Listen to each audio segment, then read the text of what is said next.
Nilalamig na ako. Angal ko. Ipokrita ako kung sasabihin kung hindi ako natutuwa sa sitwasyon namin ngayon.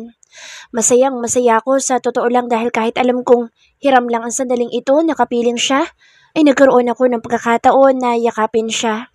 Pero yung sakit na iyon ay may kaakibat na kirot dahil alam ko hanggang ganito na lang ako sa kanya. Hanggang landi lang dahil hindi ko siya pag-aari. Painitin natin. Hello everyone! Natigil siya sa sanay sasabihin niya nang makarinig kami ng matinis na sigaw. Familiar iyon at hindi nga ako nagkamali nang mapatingin sa bukana ng pinto papunta dito sa pool. Nandoon, nakadipa si Nicole at mukhang tuwang-tuwa. May dala pa itong regalo para kay Seven.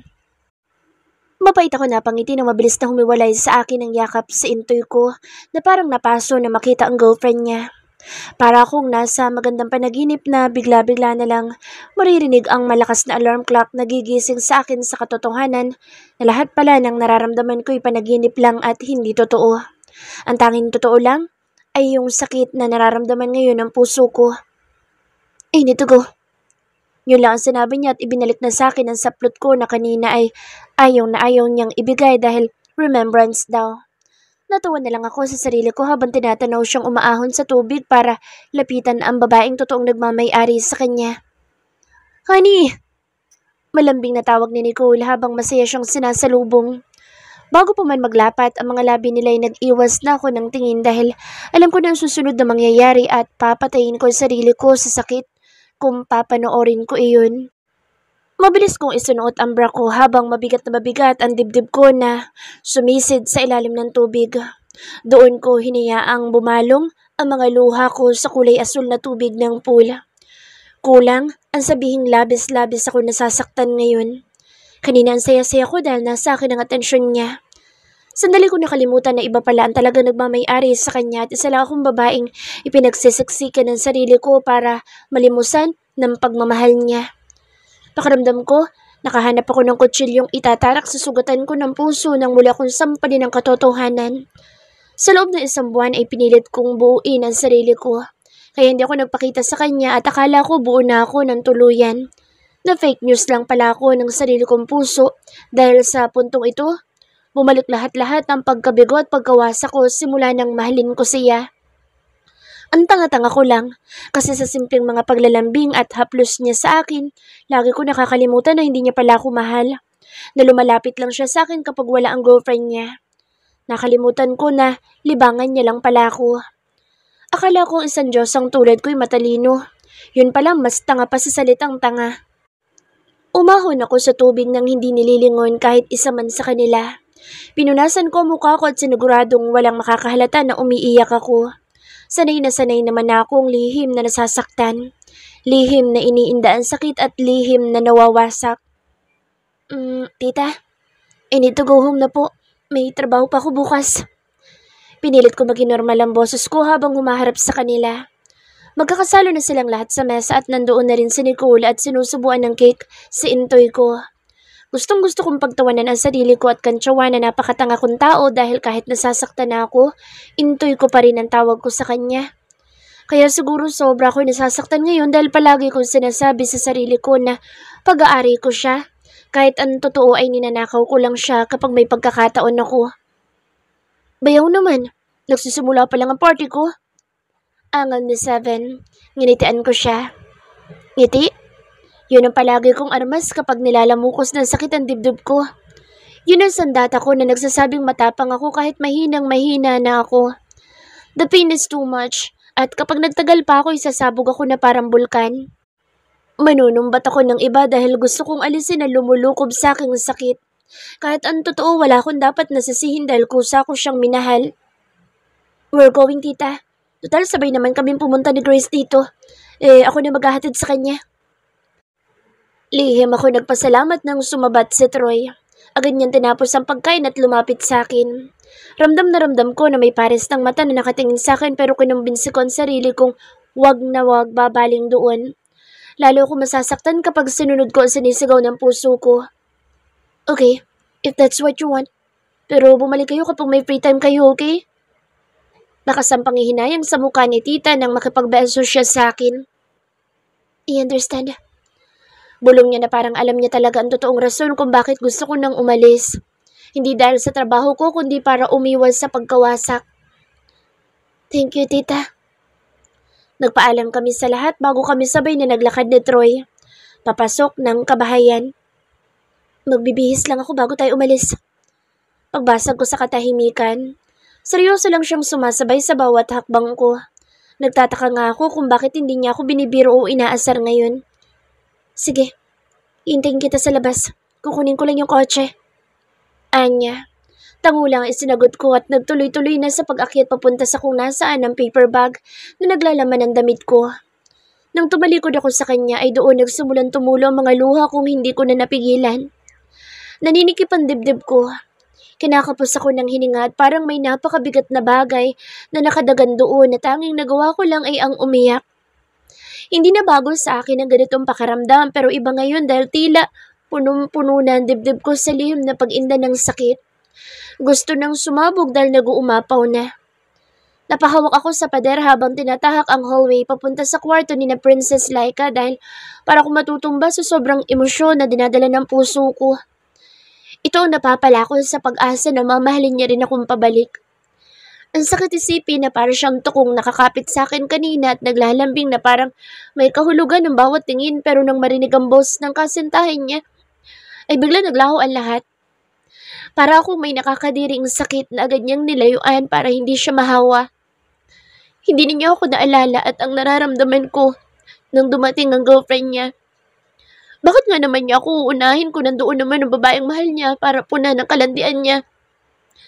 Sapo-sapo ko ang dibdib ko nang tuluyan kong marating ang kwarto.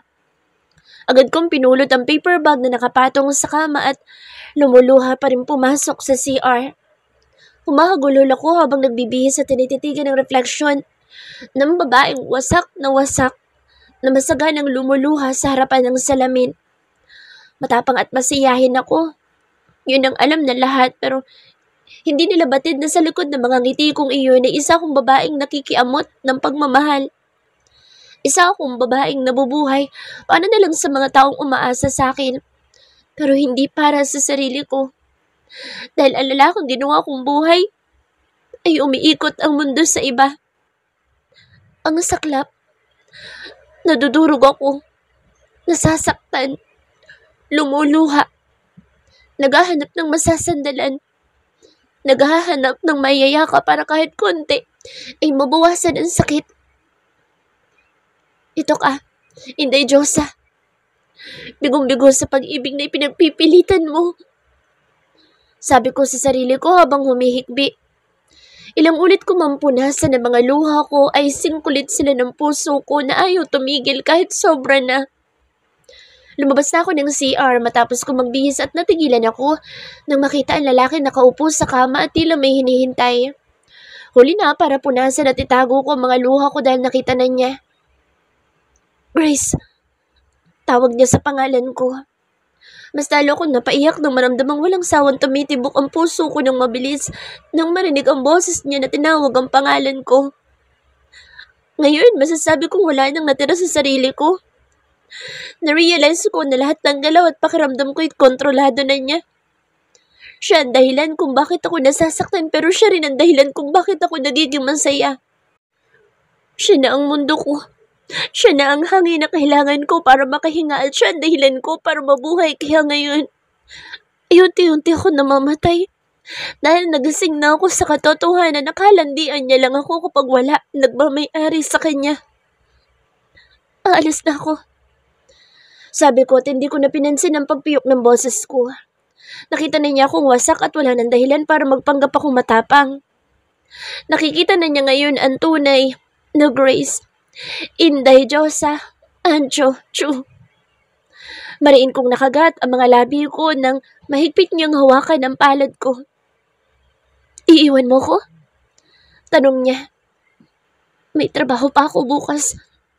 Pagdadahilan ko. At sa bar yun? Makasandiin sa boses niya na parang nagagalit siya dahil magsasayaw na naman akong halos wala ng saplot sa harap ng ibang tao. Sa boses niya parang may pakaalam siya. Anong pakaalam mo?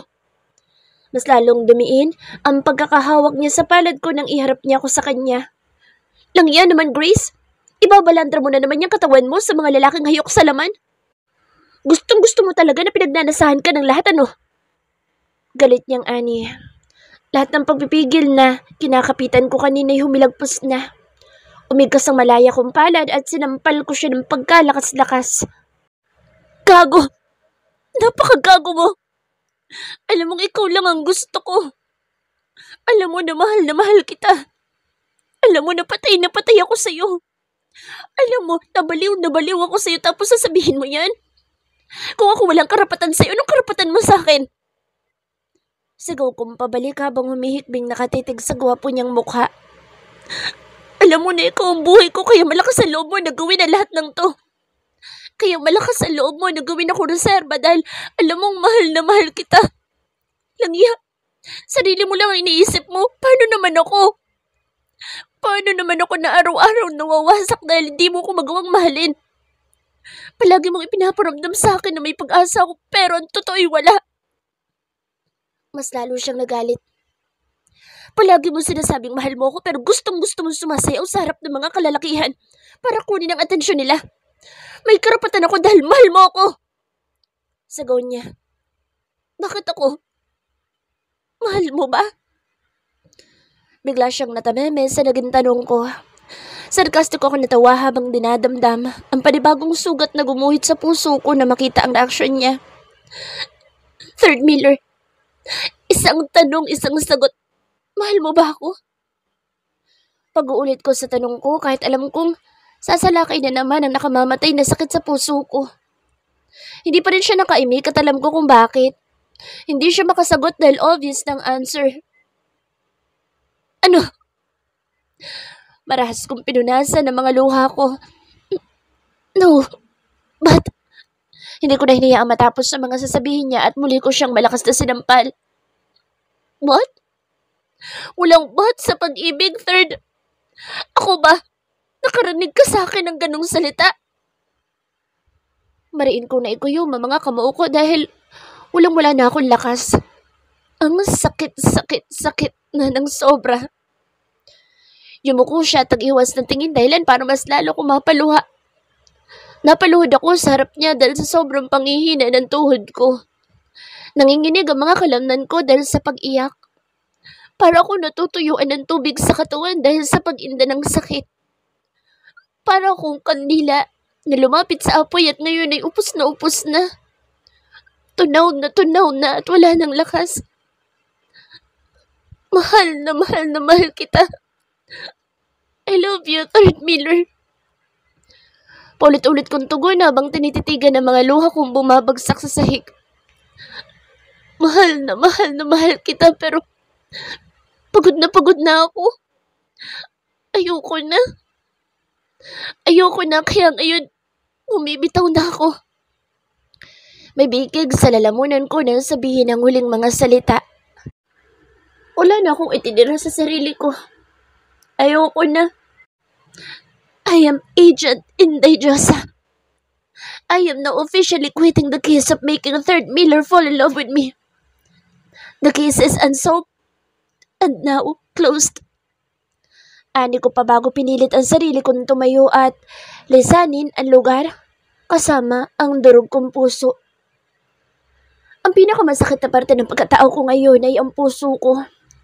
Ayaw sumuko ng puso ko pero yun ang gusto ng isip ko at for the first time, simula nang mahalin ko sa third, ay ang utak ko ang nasunod this time. Sa lahat ng laban na sinuong ko, ngayon lang ako sumuko. Hindi ako umaatras sa kahit na anong uri ng baril at patalim. Nakikipagpatayan ako dahil ayoko matalo ng kahit na sino pero ngayon bigong-bigo ako sa pag-ibig itinanggap ko ng talo ako. Napatunayan ko na ang pinakamakapangyarihan talagang pakiramdam sa mundo ay ang pag-ibig. Kahit gaano kakalakas ay magagawa ka nitong maging mahina. Kahit gaano kakatapang nagagawa ka nitong maging duwag. Kahit gaano kakatalino ay nagagawa ka nitong maging tanga. That's love. Malalaka ang mga hakbang na ginawa ko para agad na makalabas sa malaki nilang bahay. Ayoko makita ako ng iba na nasa ganitong kalagayan. Pinunas ko ang mga luha ko nang nasa labas na ako ng gate at lumingon-lingon sa paligid para hanapin kung nasan ang kotse ni Troy. Grace! Natulos ako sa kinatatayuan ko nang marinig ang sigaw ni Third. Hindi ako lumingon at nagpatuloy na lang sa paglalakad para hindi niya ako maabutan, ngunit dahil na rin siguro sa panghihina ko ay nahablot niya ang kamay ko. Bitiwan mo ako. Wala lakas kong tugon habang pilit na binabawi sa pagkakahawak niya ang kamay ko. No, hindi kita bibitawan. Hinawakan niya magkabilang balikat at pilit na ipinapaharap ako sa kanya. Yumuko ako dahil ayokong salubungin ang tingin niya.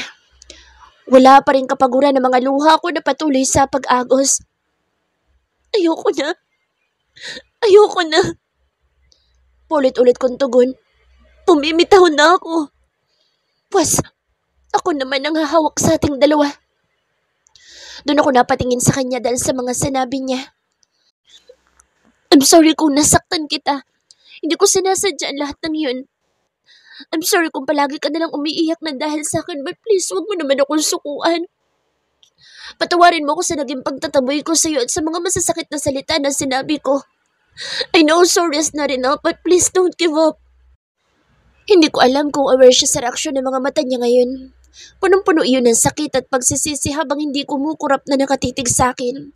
Gusto ko maniwala. Gustong-gusto na namang magpakatanga ng puso ko pero nandito na ako. Totoong sumusuko na ako. Hindi dahil sa naging kabit ng nanay ko ang tatay niya. At hindi dahil sa iyo kung madamay siya sa pagresolba sa napakalaking kasong hawak ko, kundi dahil talagang pagod na ako. Walang-wala nang natira sa sarili ko dahil binigay ko ng lahat sa kanya. Umiling ako. Pinapatawad na kita. Wala akong dapat nasisihin dahil ginusto ko lahat ng sakit na to. Simula pa lang inihanda ko na ang sarili ko sa mga ganitong pangyayari bago pa kita makabunggo noon sa fast food chain. Alam ko nang masasaktan ako simula na ipakita ko sa iyo kung gaano kita kamahal.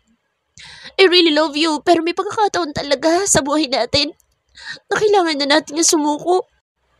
Hindi dahil naduduwag tayo kundi dahil wala na tayong maibibigay pa. Naibigay ko na lahat sa iyo eh. At wala na akong itinira para sa sarili ko. Pahina ng pahina ang boses ko habang sinasabi ang mga katagang yun at muli ako napahikbi. Hinawakan ko ang dibdib ko para kahit papano masalo ang mga nadudurog na parte nito. Parang binibiyak, dinudurog, nababasak at naghihiwa-hiwala ito dahil sa sakit na nasa pagkatao ko ngayon. Sa dami ng bala na bumaon sa katawan ko simula nang pumasok ako sa pagiging agent, ngayon ko lang naramdaman ang ganitong klaseng sakit. Walang-wala ang mga bala at kutsilyo kapag puso mo na ang nabasag. Humawa ka sa akin noon kahit alam mo hindi ako kakapin sa'yo kaya hayaan mo ako naman ang umawak kahit alam kong bumitaw ka na. Please. Pagmamakaawa niya at kitang-kita ng dalawang luhaan ko mga mata ang paglandas ng mga luha sa mga mata niya. Anong dahilan ng pagmamakaawa mo ngayon? Dahil ba mahal mo ako o dahil natatakot ka na mawala ng kalandian? Pagmamatapang kong tanong pero ang totoo ay triple ang sakit na nasa puso ko kanina dahil nakikita ko siyang lumuluha. Totoo pala talaga na kapag mahal mo, ang isang tao ay doble ang balik sa iyo ng sakit kapag nakikita mo nasasaktan sila. Siya. Nanginginig ang mga kamay na sinapok ko ang mukha niya para punasan ng mga luha. Ayoko makita siyang umiiyak dahil nasasaktan ako. Kaya kong indahin ang sakit na dulot ng pagmamahal ko sa kanya pero hindi nakikita siyang lumuluha. Takot akong magmahal dahil ayoko masaktan pero nangyayari na ngayon sa akin ang kinatatakutan ko. Nasasaktan ako nang hindi ko namamalayan dahil alam ko lumuluha ka na naman ang dahil sa akin. Hindi ko masasabing pagmamahal na ito dahil minsan na hindi pa ako umibig pero ang alam ko hindi ko kakayanin kapag nawala ka sa akin. Danig na danig ko ang paghikbing niya. Naikuyom ko mga kamao ko para pigilan ang sarili na mag-breakdown dahil sa hindi may paliwanag na sakit at pigati na namamayanis sa pagkatao ko. I am beyond broken. Namamanid na ang puso ko pero tumitibok pa rin ito para sa kanya. Sobra-sobra na ang sakit, Third. Bigla niya ako niyakap kaya hindi ko natapos ang sasabihin ko. It's not Third. Di ba intuyo ko ang tawag mo sa akin? Hindi Third at lalong hindi Tres. Huwag naman ganito, please. Nagsisisi na ako, please. Pareho na kaming umiiyak sa gitna ng daan. Palakasan kami ng hikbi at walang pakialam sa paligid. Hindi ako susugal sa isang bagay na walang kasiguraduhan. Lalo ngayong wala na akong maibibigay sa iyo. Tugon ko. Pinal na ang desisyon ko na sukuan siya kahit na anong mangyari. Ayoko na talaga. Wala kang ibibigay na kahit na ano. Hayaan mong ako naman. Ako ang pupuno sa hindi mo maibibigay basta huwag mo lang ako sukuan. Taas baba na ang balikat niya dahil sa pag-iyak. Tulad ko. May girlfriend ka. Bulong ko pero alam kong rinig niya iyon. Naramdaman ko ang pagpatak ng mga tubig mula sa kalangitan. Napatingala ako at nakita kong wala ni isang bituin at buwan sa madilim na kalangitan. Umaambo na at tila nakikisabay iyon sa mga nararamdaman namin. Umiiyak din ang langit dahil umiiyak kami. Napatakip ako sa bibig ko sa sobrang pagkabigla na lumuhod siya sa harapan ko at niyakap niya ang mga binti ko. Kaya ko makapag-break sa kanya. Kaya ko siyang iwan para sa'yo. Tugon niya. Tumayo ka dyan. Hinihila ko ang braso niya para tumayo pero ayaw niya at sa laki niyang tao ay hindi ko siya mapilit. Dapat masaya ako ngayon dahil nakikita kong may halaga ako sa kanya pero umiiyak siya kaya hindi ko magawang maging maligaya gayong nasasaktan kami pareho. Tatayo lang ako kapag sinabi mong hindi mo ko susukuan at di mo ko iiwan. Parang batang sambit niya habang nakaluhod pa rin at tumihikbi. Alam kong ang tanga-tanga ko dahil noon pinagtutulakan kitang palayo. Natatakot kasi akong matulad sa mga kuya ko. Natatakot akong masaktan at maduro pero ito na nangyayari na sa akin. Para kung pinapatay dahil sa sinabi mo, bibitaw ka na. Ayokong bumitaw ka. Nasasaktan ako. Patuloy siya nagmamakaawa kaya lumuhod din ako para mapantayan siya. Hinaplos ko napakagwapo niyang mukha at sinusubukan tuyuin ang mga luha niya. Ayokong magdesisyon ka na pagsisisihan mo sa huli. Kung papayag kang ipagpatuloy natin ang bagay na hindi malanga natin na simulan, ay mas lalo ka masasaktan. Mararamdaman mo ang sakit na kinatatakutan mo. Yung mga naranasan ng mga kuya mo, mas malala pa noon. I am an agent third. At araw-araw ay nasa panganib ang buhay ko. Sooner or later ay maaari akong mapatay at kapag nangyari yun, hindi ko mapapatawad ang sarili ko kapag iniwan kang nasasaktan. Mahinahon kong paliwanag sa kanya at pilit siyang pinapakalma. Kahit ang sarili ko hindi ko alam kung kumakalma rin ba. Patuloy pa rin ako sa pag-iyak. Huwag mong sabihin yan. Angela is an agent too pero masaya sila ngayon na sakad. Napangiti ako dahil sa rason niya. Magkaiba kami ni Angela. At muntik na rin siyang mamatay noon, di ba? Nakita mo ang pagkawasak na second. Tumitig lang siya sa akin at hindi sumagot. Swerte sila dahil sila ang para sa isa't isa kaya umayon sa kanilang tadhana. Pero tayo simula pa lang ipinagpilitan ko na kaya sa huli ay hindi naging masaya. Hindi tayo ang para sa isa't isa third. Para kung ilang ulit na pinatay dahil sa huli kong mga binitawang salita. Ang sakit-sakit na alam mo ang katotohanan na hindi kayo para sa isa't isa. Na ipinilit lang ang lahat. Kung sana hindi ko na lang siya kinulit ay wala sana kami sa ganitong sitwasyon. Hindi ikaw ang tadhana para sabing hindi tayo ang para sa isa't isa. Asik niya at nagsimula na namang humikbi. Nasaan yung sinasabi mo noon na inday sa'yo at intoy akin lamang?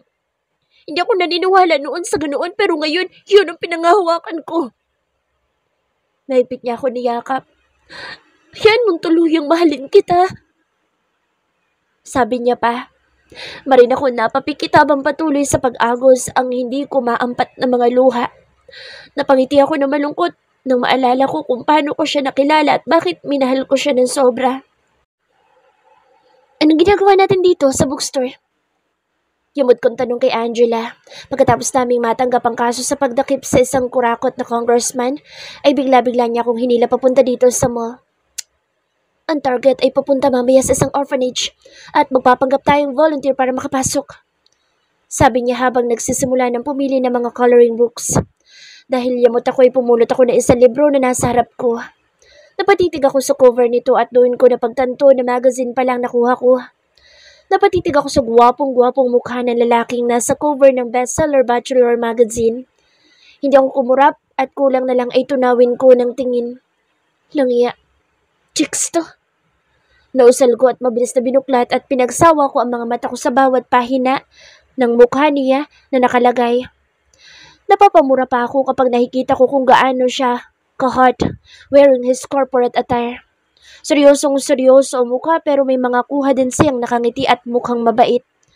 Agad ako lumapit sa cashier para bayaran ang magazine na iyon at sinuksok ko sa bulsa ng leather jacket ko.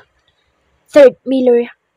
Itinatakos sa kaibuturan ng kaluluwa ko ang pangalan at mukha niya. Pangiting-ngiti ako habang hinihintay na matapos sa Angela sa ginagawa niya habang kinakabisado sa isip ko ang gwapong-gwapong mukha ni Third. Ngayon lang ako nagwapuhan sa isang lalaki kaya nga akala ko tibo ako pero ngayon napatunayan kong hindi. Tara! Ilang sandali ay yaya ni Angela. May dala na siyang school supplies. Balita ko, yun din ang ipamimigay ng target namin sa pupuntahan naming orphanage. Props, kumbaga. Kanya-kanya kami sakay ng motor namin at pinaharurot iyon papunta sa bahay niya. At dahil hindi mawala-wala ang traffic sa Pinas ay napahinto kami at hinintay na umusad iyon. Kumain kayo ng marami ha? May narinig akong boses na napakalambing. Hindi ko alam pero may kung anong humila sa akin na hanapin ko saan ang gagaling iyon. At yun nga ang ginawa ko. Lumingon-lingon ako sa paligid at natigilan ako nang makita ang lalaking nasa magazine na tinititigan ko kanina. Nasa sidewalk ito sa harap ng isang magarang sakyan nakahinto rin at nandoon siya, nakaupo sa sementado, katabi ang mga batang pulubi. May napakaraming supot ng pagkain na mula sa isang fast food chain ang nakalatag doon at pinapakain niya iyon sa mga batang madudumi. Masaya siyang nakangiti habang sinusubuan ng ilan. May kung anong humaplo sa puso ko dahil sa tanawin na iyon. Hindi lang pala maganda ang palabas na anyo niya kundi ang kalooban na rin. Ang perpekto niya. Siguro, naramdaman nito na may nakatingin sa kanya kaya nag-angat ito ng tingin at saktong sa gawi ko siya nakaharap. Nagkasalubong ang tingin namin at ngumiti siya. Napamura ako ng tahimik dahil biglang lumakas ang tibok ng puso ko na para akong nabibingi. Napakurap-kurap ako dahil para akong naengkanto sa kakaibang pakiramdam na lumukob sa akin. Muli akong tumingin sa kanya at bumalik ng atensyon nito sa mga bata. Wala itong kaarte-arting nakaupo sa semento. Suot ang siguradong mamahaling slacks at white long sleeve na tinupi hanggang siko at ang napakakintab nitong sapatos. Siguro ipansamantala muna nitong inalis ang coat. Tara na. Dinig ko sabi ni Angela. Hindi ko na malayang umuusad na pala. Napatingin ulit ako sa gawin ni Third. Maghintay ka lang. Aasawahin kita. Usal ko bago pinaharurot muli ang motor ko. Simula ng araw na iyon ay hindi na siya nawala sa sistema ko. Hindi ko alam kung love at first sight iyon o second sight. Alam kong minahal ko na siya ng araw na iyon at bawat araw na lumipas. Lalo na nang magsimula kong kulitin siya, ay mas lalong lumalim ang nararamdaman ko para sa kanya. Isang taon na ang lumipas simula nang unang makita ko siya sa isang magazine at hindi ko akalain na aabot kami sa ganitong sitwasyon. Huwag mo na akong mahalin. Ayoko na. Sambit ko't ilang ulit na napalunok. Mahal na mahal ko siya pero kailangan kong gawin ito. No, please hindi Diyos ako. Di ba nga ikaw ang Diyos ako? Umiiyak pa rin kami at hindi natinag kahit nagsimula na lumakas ang ulan. Nasa gitna pa rin kami ng daan. Kahit ano mangyari, ikaw pa rin ang intoy ko. Bulungkot gumanti na mahigpit na yakap sa kanya hanggang sa mapaigtad kami dahil sa malakas na putok ng baril na umalingaw-ngaw sa paligid. Naramdaman kong may mainit na bagay ang tumama sa ulo ko at may mainit na likidong dumaloy sa mukha ko. Pula yun at alam kong dugo. Grace! Dinig ko sigaw na Third at bumagsak ako sa balikat niya. No! No! No, Grace! Grace, wake up! Grace! Narinig ko ang desperado niyang sigaw pero wala na akong maramdaman sa buong katawan ko.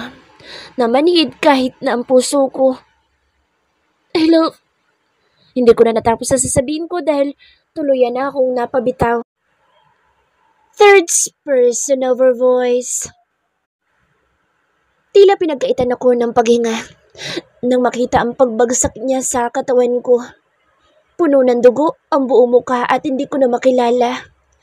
Nanginginig ako at hindi makagalaw dahil sa sobrang takot na lumukob sa sistema ko. Nagsisigaw ako at pinipilit siyang padilatin ang mga mata. Pero wala. Hanggang sa nagsidatingan na mga taong nasa loob ng bahay. Langya! Troy! Secure the premises! Hanapin ang sniper! Dinig kong sigaw ni Angela. May hawak itong baril at tila handang pumatay na makitang nakahandusay ang katawan ni Grace. Kumuha kayo ng sasakyan! Sigaw muli niya habang ako ay nanginginig ang buong katawan na niyakap ng mahigpit ang dugo ang si Grace. Sarado ang isip ko at hindi ko alam ang gagawin. Mas lalong dumagsa ang luha ko habang nakikita ang kalagayan niya. My heart ached. Parang dinukot ang puso ko at hindi na kailanman ibinalik sa akin. Yun ang pakiramdam ko sa isiping baka mawala siya. Huwag mong gagalawin ang ulo upang hindi magalaw ang bala. Puno ng ding utos ni Angela. Maingat niyang hinawakan ang ulo ng kaibigan at seryosong tumingin sa akin. May laman ang tinging iyon pero hindi ko maintindihan. Buhatin mo at dadalhin natin siya sa ospital. Naging mabilis ang kilos ko kahit na nangihina ang mga tuhod ko. Gusto kong gisingin siya pero wala na siyang malay at lupay-pay na ang katawan. Dali! Pumarada na sa harap namin ang kotse ng second. Mabilis kong binuhat ang katawan ni Grace papuntang backseat habang nakaalalay ang mga kamay ni Angela sa ulo niya. 7. Sumama ka at patigil mo pansamantalang pagdurugo. Utos na Angela. Hindi na ako sasama. Kailangan kong hanapin ang mga may gawa nito. Pagkatapos niyang sabihin iyon ay mabilis niyang inutusan sa second na paandarin na. Wala akong maapuhap na salita habang hindi kumukurap na nakatingin sa mukha ni Grace. Natatakot ako. Sobrang takot ako ngayon sa maaaring mangyari sa kanya. Hindi ko mapigilang sisihin ang sarili ko dahil naisip ko. Kung hindi ko na sana siya sinundan ay hindi na siya magtatagal sa lugar na ito at agad siyang makakauwi na ligtas. I am a selfish bastard. Sarili ko lang ang iniisip ko pero hindi siya. Simula nang dumating siya sa buhay ko, puro sakit na lang ang ibigay ko sa kanya at hanggang ngayon ay ganoon pa rin. Wala pa rin ako magawa para hindi siya masaktan.